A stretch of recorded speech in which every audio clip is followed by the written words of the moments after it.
वो है large cap IT. और कल हमने टेक महिंद्रा के भी नंबर्स देखे, वो भी काफ़ी ख़राब रहे।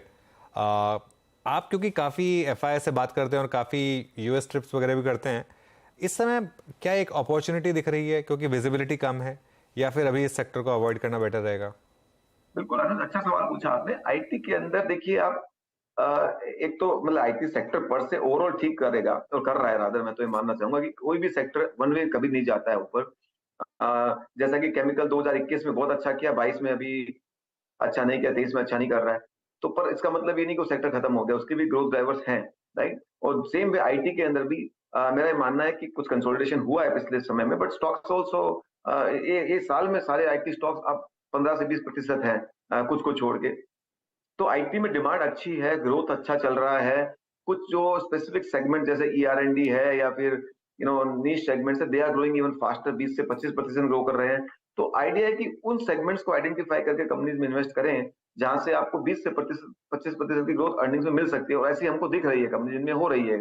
तो हम तो उन्हीं कंपनियों में ढूंढते हैं। तो आईटी पर से सेक्टर में कुछ गड़बड़ नहीं है। लार्ज कंपनीज है थोड़ी स्लो ग्रो करेंगी, स्मॉलर कंपनी है वो फास्ट ग्रो करेगी। और दूसरा मैं मानता हूं कि आईटी जो सेक्टर है वो US interest rates coming down पे एक बहुत बड़ा प्ले हो सकता है।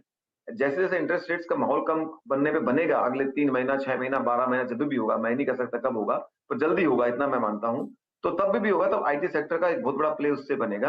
एंड तो उसमें आप देख सकते हैं। दूसरा सेक्टर जहां पे आज जो आपने सवाल पूछा कि केमिकल्स है, जहां पे कोई भी हाथ नहीं लगाना चाहता, सबको लगता है कि अरे पता नहीं क्या हो गया। केमिकल्स ऑल्सो एक डिकेडल स्टोरी है, वहां पर भी बहुत पैसे बनेंगे। पर जो पिछले 1 डेढ़ साल में इन्वेंट्री करेक्शन, प्राइस करेक्शन हुआ, उसके वजह से काफी स्टॉक्स ने बीटिंग लिया है। पर वहीं तो सबसे बड़ी अपॉर्चुनिटी आती है अगर कोई इन्वेस्टर लॉन्ग टर्म होता है तो मैं मानता हूँ वो सेगमेंट भी एक बड़े फोकस के साथ देखना चाहिए। अच्छा, आपने मैन्युफैक्चरिंग की बात की, और मैन्युफैक्चरिंग पे तो आप बहुत टाइम से बुलिश रहे हैं मेरे ख्याल से। सबसे अर्ली मूवर्स में रहे हैं आप मैन्युफैक्चरिंग में। उसमें एक पर्टिकुलर स्पेस, डिफेंस डिफेंस ने बहुत शानदार मूव दिखाए हैं।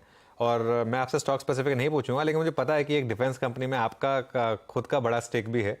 तो डिफेंस में इस समय क्या ये जो तेज़ी बनी है, ये अभी भी यहाँ से सस्टेन करेगी विकास, या फिर अब थोड़ा सा ओवरबॉट हो रही है ये जगह?